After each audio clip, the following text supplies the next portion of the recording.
Rumours all day about David Moyes' future. Across all networks being reported that David Moyes likely to be sacked within 24 hours. Gary Neville, your reaction? Well, I fear for him in that we see, I think a couple of weeks ago when these explosions happen where all media outlets, as you say, completely just go wild, and usually it ends up inevitably in a manager getting sacked. And I have to say, Manchester United is a football club. This is just me. I've not spoken to anybody at the club today. You have to say that usually they don't comment on anything, but they're going to have to clarify this position quickly. Because, like you say, this afternoon, just strangely, and I find it repulsive the way in which these rumours break, the way I said it a couple of weeks ago. I don't like it. I'll never get used to it, even though I suppose it's the world that we live in. But I think it needs to be clarified pretty quickly by the club, and they might have to break rank and do what they don't normally do, and that's make a statement pretty quickly. Would you be surprised if it was true? Because all season, Gary, you've been saying Manchester United are not a sacking club. He will get time. That's my honest belief. That's what I've been at a club, I've been supported a club for 15, 20 years, played for a club for 18 years, so I've been associated with them for 30 odd years, and that's what I always believe. Dave Sexton, Ron Atkinson, people will say it's at different times.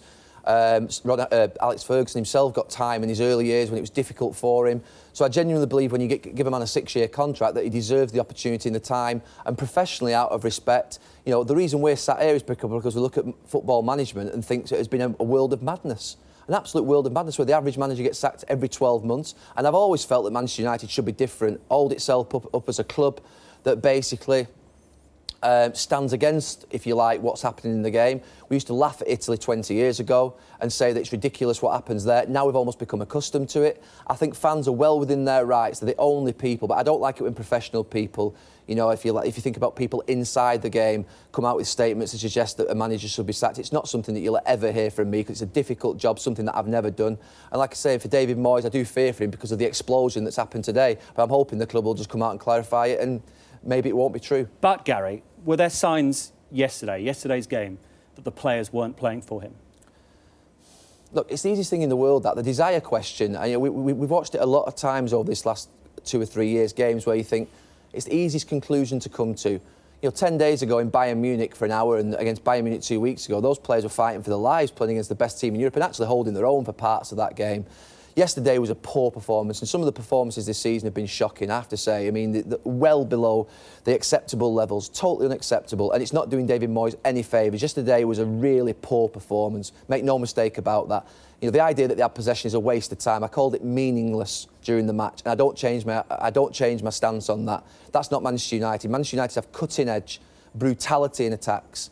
You know, they go and win games, they go and destroy teams with that level of possession. The idea that you just keep the ball and sort of faff around in the middle of the pitch looking pretty, that's a waste of time to me. We actually have a go at Arsenal 2-3 weeks ago when they went to the Goodison Park and did some similar things. Exactly the same as what I saw yesterday. Not good enough. Jamie, do you think David Moyes will be sacked? I think it's inevitable in terms of what's come out today. It's for all the local journalists, you know, around Manchester, all come out with that story straight away at the same time. It's obviously been leaked from the club. Something's come out. You may say it's not the Manchester United way, but for everyone to do that at once, something has come out.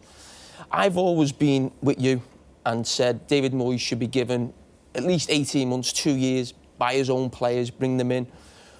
But there are times when a club or a manager becomes untenable. That's the word I'd use. What you've said about Manchester United, I'd link Liverpool exactly the same. Give managers time.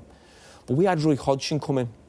And you're thinking to yourself, OK, he comes in, it doesn't start well, but let's give him time. But eventually the results and performances are that poor that you think, what you doing? As I said, it becomes untenable. Roy Hodgson lost his job, and that's not the Liverpool way.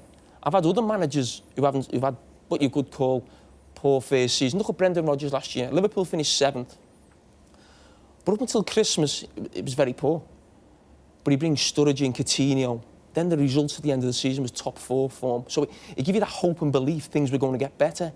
Rafa Benitez's first season in the league wasn't great, but we had the Champions League to keep us going. Big night, and you believe things will get better. Watching Manchester United, I don't think any of the results, performances are giving you hope or belief that things are going to improve. There's no doubt that this transition from the end of Sir Alex Ferguson, I would put David Gill in that category as well, has been tough. Make no mistake about it. I think for 10 years, everyone feared at the club, you know, what would happen when Sir Alex Ferguson left, when David Gill left. If you think about it this year, David Gill probably was needed by David Moyes, and probably Ed Woodward needed Sir Alex Ferguson to bed them both in. They both had to get used to the new jobs together. It's proven to be tough for them both. I would personally always think that managers should be given a period of time of a couple of years to be able to bed their own team in. The fact of the matter is, I have to say it concerns me when I see the weight of it, the explosion this afternoon, the way in which it occurred. You know, that club for 20 odd years has contained information, and it's managed information. At the moment, like I say, that was this afternoon was completely for me off the scale of what I've seen, like nothing else at the club in the last 20 odd years.